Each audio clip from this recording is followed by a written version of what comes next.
Tonight's headlines are brought to you by McDonald's. Good evening, Commonwealth, and thanks for watching the Channel 2 News. I am Sally Lemus. Let's take a look at tonight's top stories. Typhoon Mawar closing in on the Marianas. Rhoda is the enemy's concern. Also tonight, assistance from federal partners is on ground. And we get a weather lesson from a seasoned newscaster. Stay with us. These stories and more are next.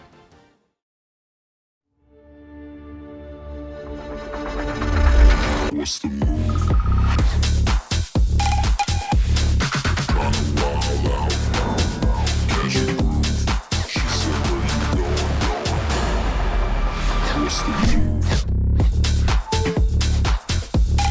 Kinda wild out. Catch a groove.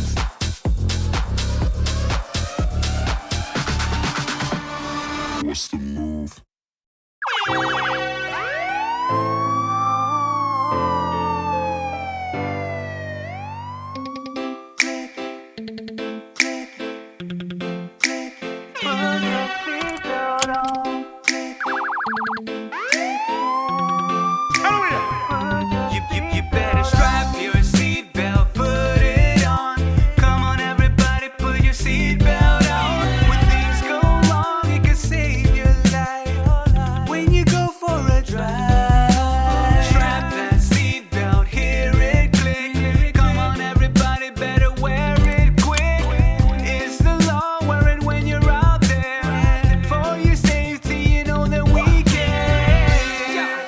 Brought to you by the National Highway Traffic Safety Administration and the CNMI Department of Public Safety.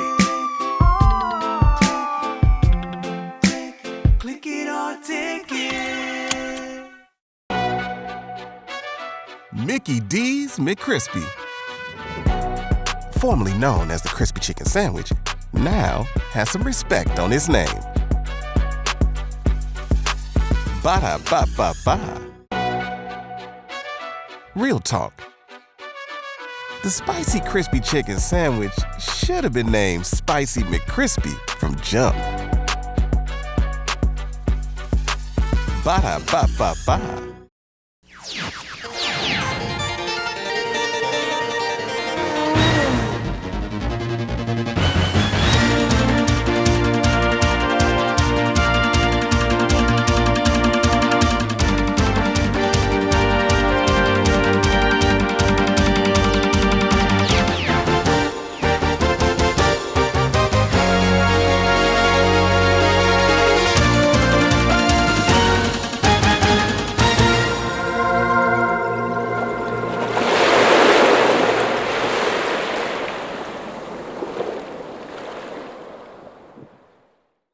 Half a day to the Wami and good evening Commonwealth.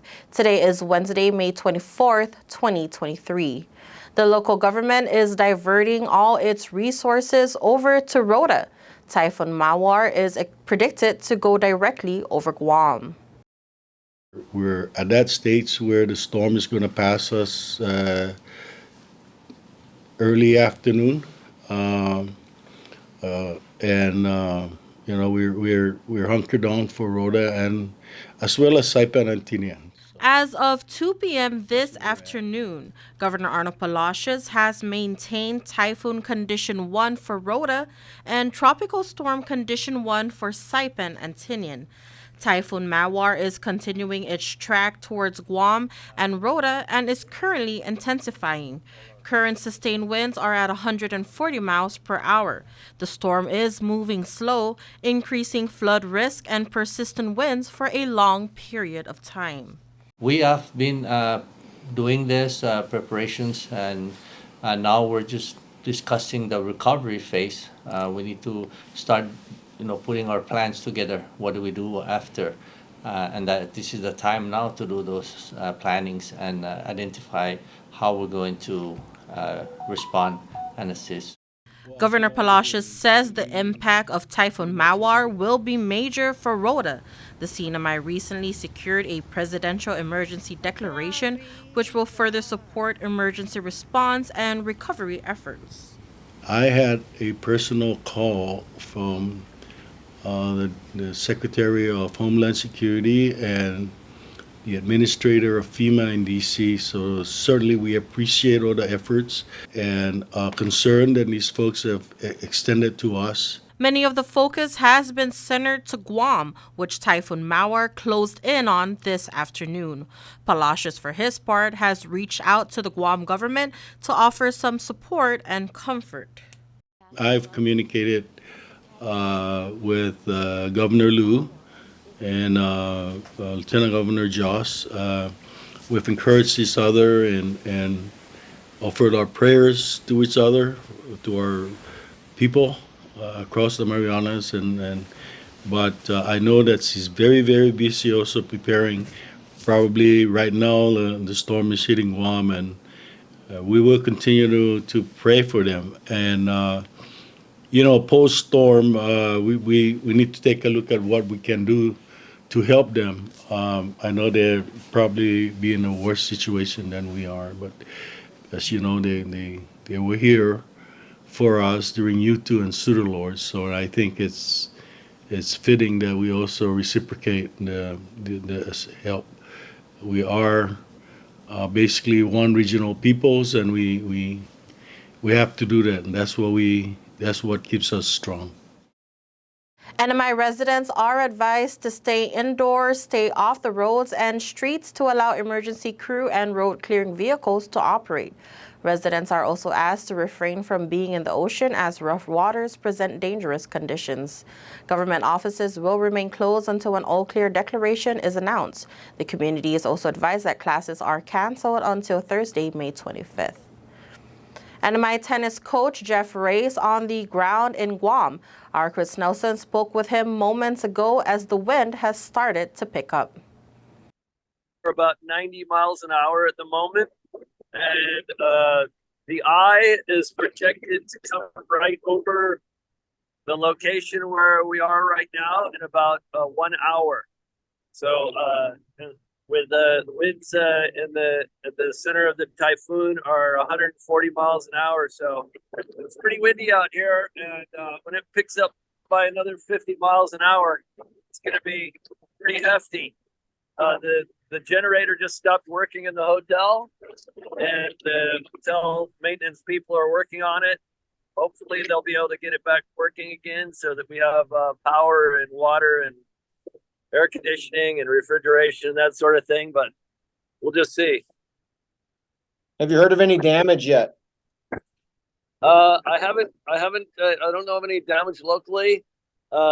Just like right here in the particular area where I am, things started breaking a couple of hours ago, and you can see that in this little poolside house right here, a lot of broken off it. But I think that the winds have not reached their peak yet, so we'll really see what the damage is like when the storm passes, and we should try to get out there and look around in the community. Big water out there today, and it's expected to intensify further. Our Chris Nelson has more. Dangerous, extremely dangerous surf conditions in Saipan Waters today. Seas were 13 to 16 feet this afternoon and still building.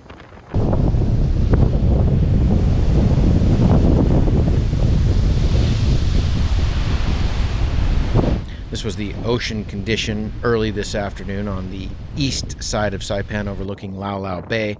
This was expected to build even further, up to 19 to 23 feet by late this afternoon with tropical storm force winds. National Weather Service says storm surge up to 3 feet above the normal high tide is expected along south and eastern shores. Coastal erosion possible but not expected to be significant. Large boats could be torn from moorings. Surf will build sharply along south and east facing reefs. That's likely to spread to west facing reefs by Friday. As big as this is, it's half of what the seas are like closer to the eye wall of Mawar. The National Weather Service says the seas near Guam were 35 feet and maybe in excess of 45 feet near the eye wall. The federal government already in place to support Typhoon Mawar response. President Biden granted emergency declarations to both the Sinai and Guam to further support emergency response and recovery efforts of Typhoon Mawar. According to the White House, the president's actions authorizes the U.S. Department of Homeland Security and FEMA to coordinate all disaster relief efforts and provide appropriate assistance for emergency measures. Brady Penn is FEMA's External Affairs Officer for Region 9. He's been here for about 3 days working with territorial partners and the local government to ensure that we are ahead of the storm.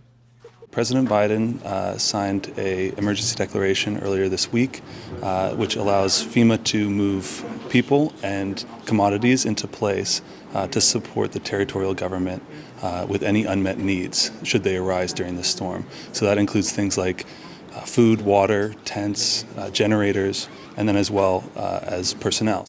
The Incidental Management Assistant Team, also known as IMET, is already on the ground. According to Penn, many of them are on Guam at the moment.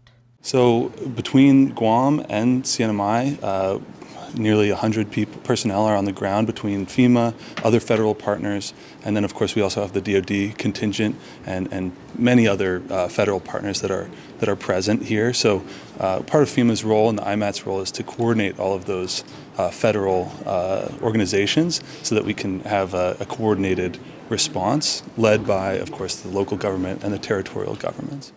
The NMI government has also requested FEMA to transport a generator over to the Rhoda Hospital.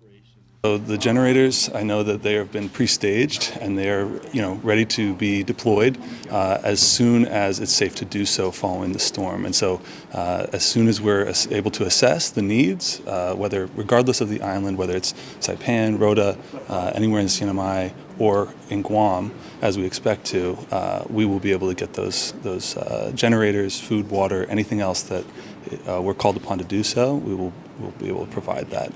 The IMET team will be able to support incident management, communications, debris removal, engineering, infrastructure, health and medical, environmental response, military support, and more. Disaster response is done best when it's locally led and federally supported. And so we're here, of course, to support the local governments. The governor requested this emergency declaration, and that's why we're here, is because the local government and the territorial governments, they want support, and we're here to provide that. And so it's definitely a team effort, certainly locally led and territorially directed, and we're going to be seeing that through all the way to the recovery phase, and we'll see where we are in a couple days. Airports remain open, but flights have been canceled. Almost all flights into and out of the CNMI have been canceled due to Super Typhoon Mawar. T-Way, Asiana, and Jeju Air announced their cancellation of flights until May 25. Star Marianas and United Airlines have canceled all domestic flights as well until further notice. Christopher Tenorio, who is the executive director for the Commonwealth Ports Authority, says airports on Saipan, Tinian, and Rhoda will remain open in case of flight diversion. For the airport side, we've been giving updates not only to Homeland, which we have our representative that is up there currently attending a meeting, and not only to Homeland but also to FAA. We've been sending a status report to FAA every hour. Saipan International Airport is now one of the emergency command centers. So we're just monitoring the storm and giving updates to FAA, and also making sure that all staffs are safe, not only Saipan but also Rhoda and Tinian. We've been calling on a regular, maybe like every hour, just checking on the status of Rhoda and Tinian as well. As for the seaports, each one on Saipan, Tinian, and Rhoda are closed. It has been declared Zulu by the U.S. captain of the port yesterday at 6:30 p.m. and is still Zulu till further notice. Tenorio says non-essential CPA staff have been sent home. Ports Police, along with ARF, remains on the ground. While Saipan is still declared under Tropical Storm Condition 1, several residents have sought protection at the shelters. The Kohlerville Elementary School cafeteria has recently undergone some renovations and is serving as one of the shelters on Saipan. They currently have 2 generators in place, one for water and one for power.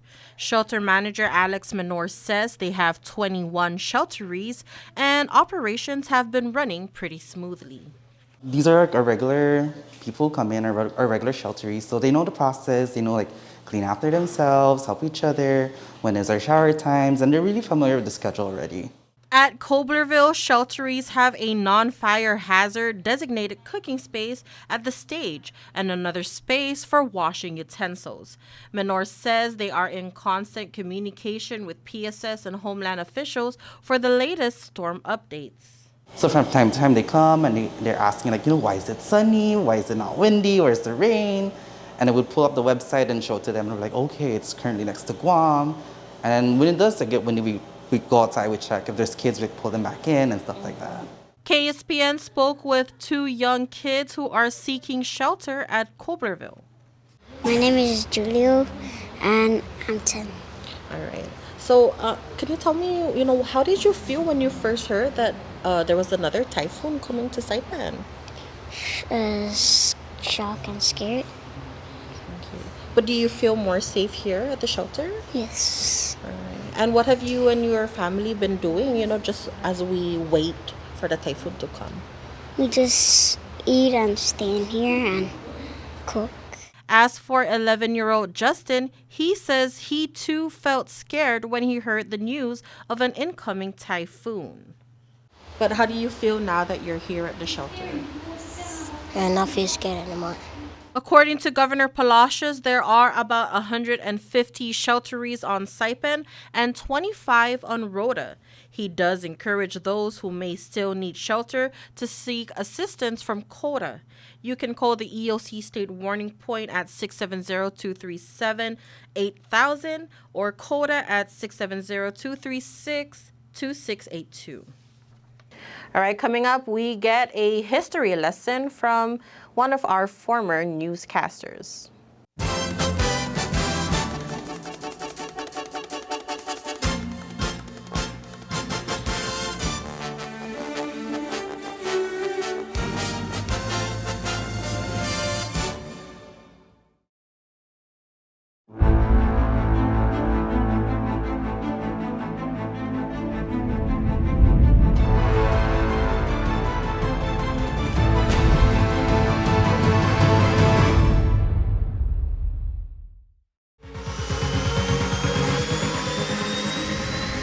Get your goods here with care and attention with Micronesia Air Cargo Services. MAX is all about connections.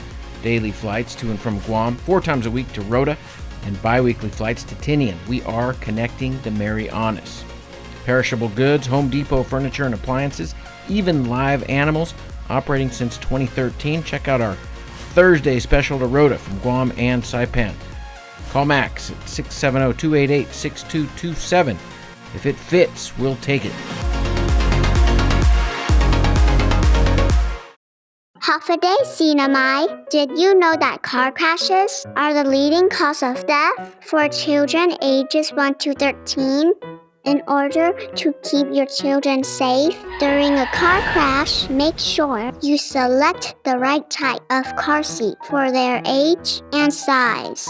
A rear-facing car seat should be used from birth to 12 months or up to 3 years old. Forward-facing car seats are for children from 1 to 3 or up to 7 years old. Booster seats are for children from 4 to 7 or up to 12 years old. Seat belts are for children 8 to 12 years old or older. For a seat belt to fit properly, the lap belt must lie snugly across the upper thighs, not the stomach. The shoulder belt should lie snugly across the shoulder and chest and not across the neck or face. Do not move your child to the next car seat level until he or she reaches the top height and weight limit allowed by your car seat's manufacturer. Remember, your children are the most precious cargo when driving. Keep us safe and buckle us in. We depend on you. Thank you.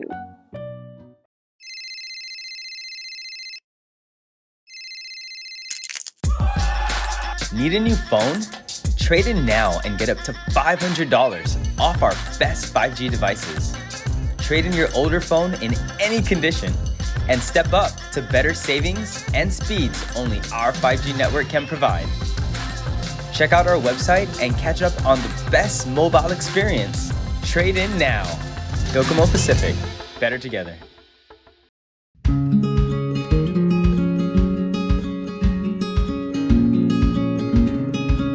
Green sea turtles and hawksbill turtles call the Mariana Islands home. They are an important part of the marine ecosystem. They are under threat, and they are protected under CNMI law. Keep plastic out of the ocean. Keep vehicles off the beach. Use the Sea Turtle Stranding Hotline if you see poaching activities or if you see a turtle in trouble. Call 287-8537 and save a turtle.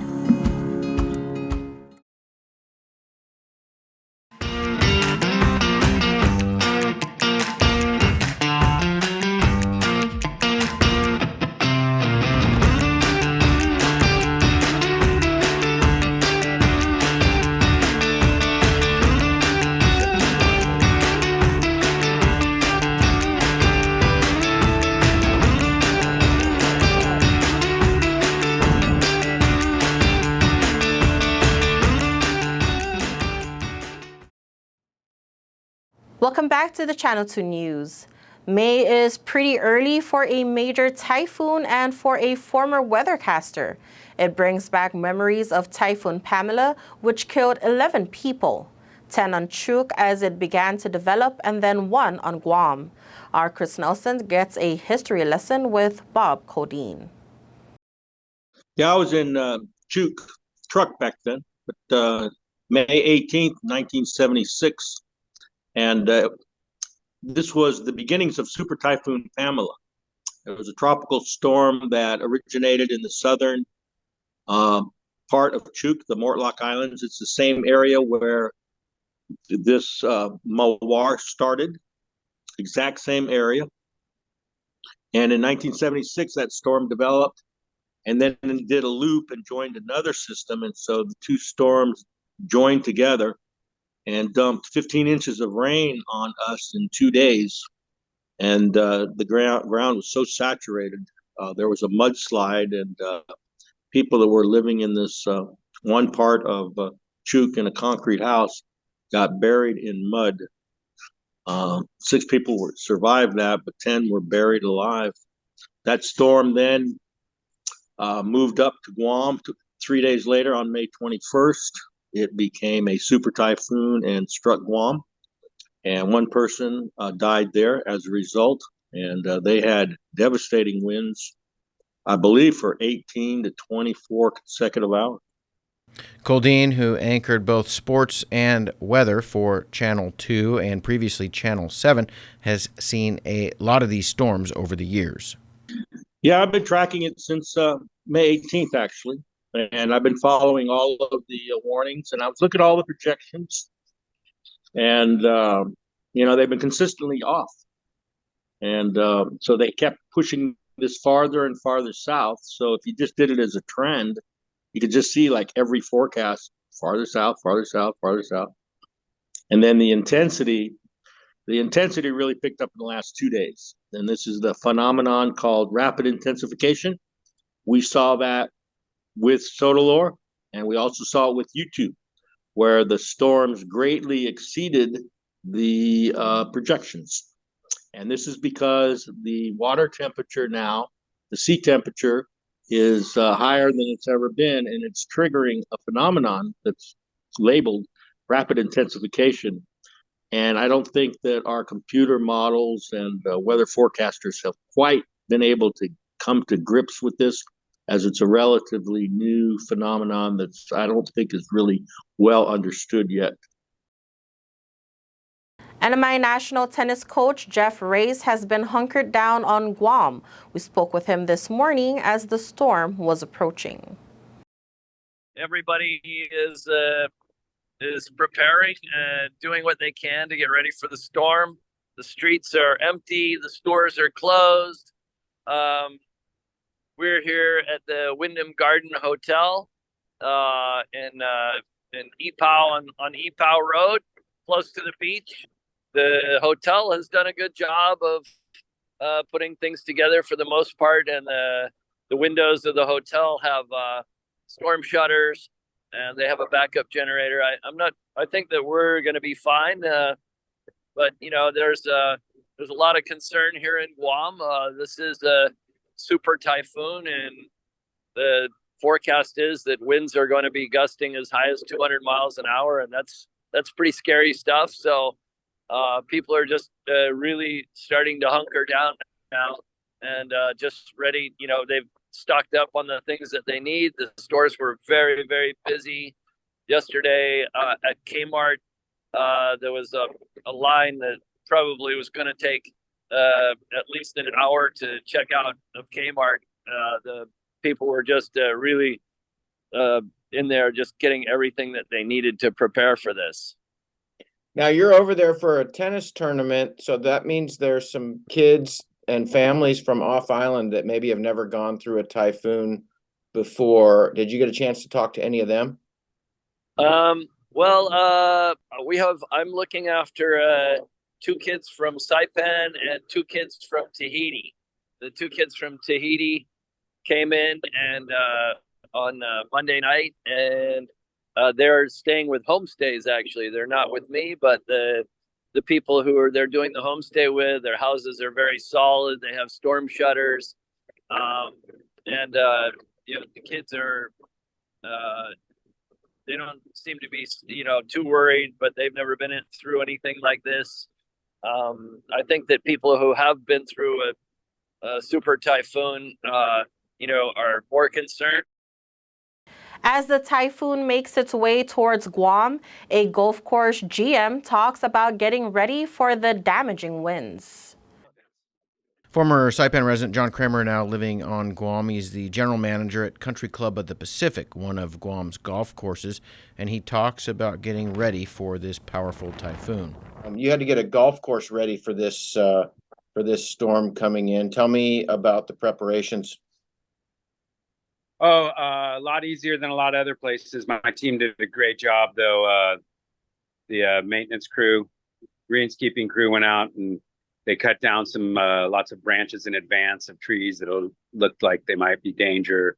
Put some sandbags out on the course, and then just basically taking the flag pins and and anything that might fly, which isn't that much, and take the trash cans in, and then hunker down.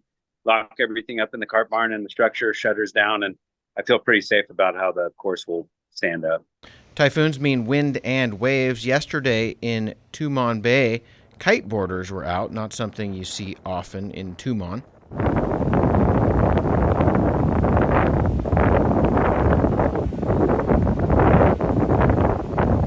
Kramer's daughter Minami is a surfer, but she won't be out in the pre or aftermath of this storm, and nobody should be. The sea conditions are predicted to be catastrophic. Minami, though, is currently off-island, headed for waves.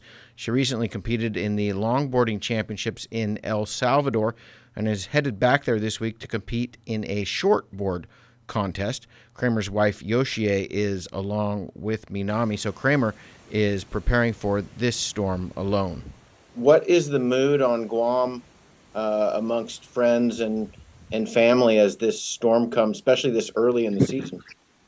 Yeah, it's been a long time since we've had a substantial storm come through, and this one, we've seen what it looks like. It's going to go right over us. So people really start to prep early.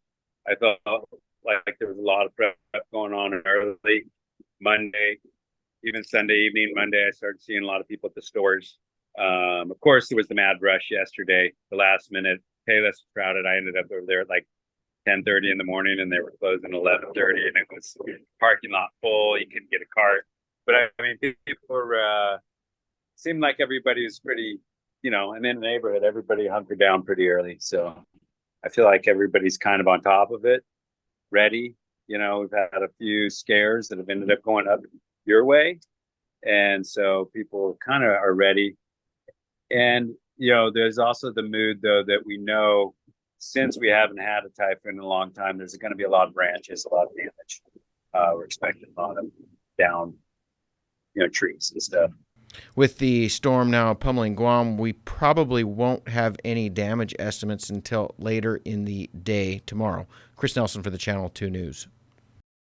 As Typhoon Mawar slams through the Marianas, we take a look back 20 years ago at a typhoon of similar strength and direction. Pong Sonhwa destroyed about 1,300 homes and caused $1 billion of damage. Our team covered the storm from Guam and Rota. Elaine Apateng, daughter of Lieutenant Governor David Apateng, anchored that show in December of 2002. Thousands were left homeless, and Guam and Rota staggered through not only the storm, but continues to stagger through the recovery process as well. With power out in Guam, viewers here in the Commonwealth saw the first video of the storm damage. A mobile tanker was on fire for days, and fuel was in short supply, compounding recovery efforts. Boy, I tell you, Chris, this one's a little different than others because we've got a disaster piled on top of a disaster. We've got that big fire going on down at the mobile tank farm, and people's concerns are with gasoline. I mean, we have a whole community, a whole island here that's built around cars and pickup trucks. It's a pretty desperate situation. They're not allowing any private businesses or citizens to purchase gas. The governor has issued a moratorium, and it's been extended, I suppose, for a 48-hour period now. And it's a very desperate situation. People don't have water, power, food's even an issue. Hotels were badly damaged, power poles down, and cars tossed about. It's the worst storm I've ever seen, and I've been here for 17 years. Majority of our trees here are maybe 90% totally destroyed. So this super typhoon is pretty big. This is the first time I've seen such a disaster. The waves were huge, bigger than I've ever seen, big sets, big swells. And one came across the street, that's about 200 feet plus, caved in the door at my shop, and then went on down to the post office, which is about a block or so away. Yeah, we were okay. And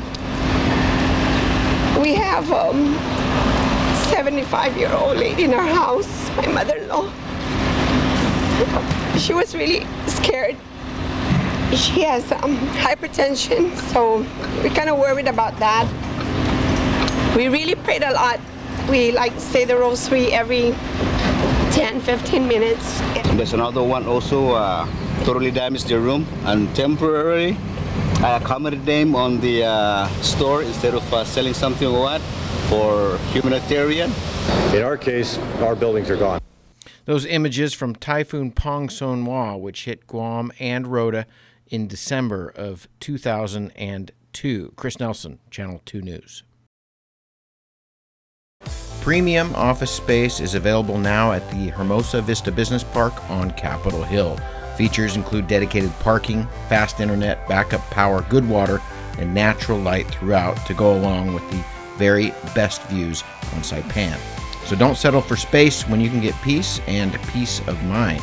Call Hermosa Vista today at 670-483-4750 or email hvsaipan@gmail.com.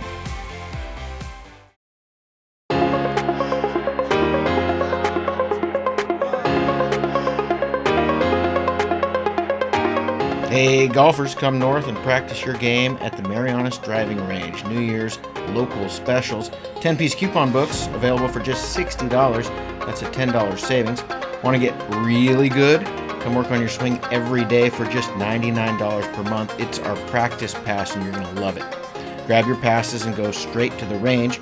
You can social distance and chip all at the same time, and the views are free. Reserve now at marianastrekking.com. You can pay online, open 7 days a week.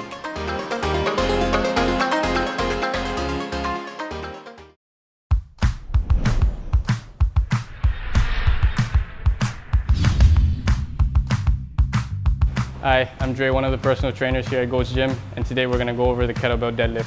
Fantastic exercise to build overall strength, particularly in the legs and hips. Remember, we want to make sure that our setup is in good position.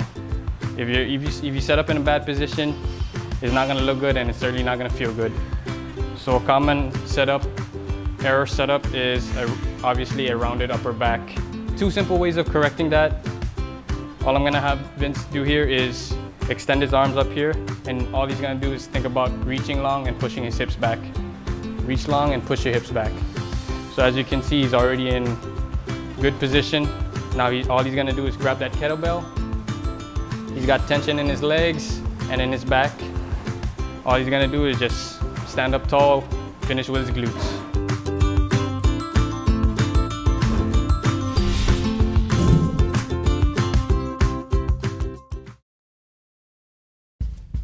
And for your KSPN weather report for Saipan and Tinian, coastal flood warning in effect until 6 p.m. Thursday. A flood watch also in effect through Thursday afternoon. Tonight, you should expect some damaging winds. Southeast winds 35 to 45 miles per hour, cloudy with numerous locally heavy showers and scattered thunderstorms.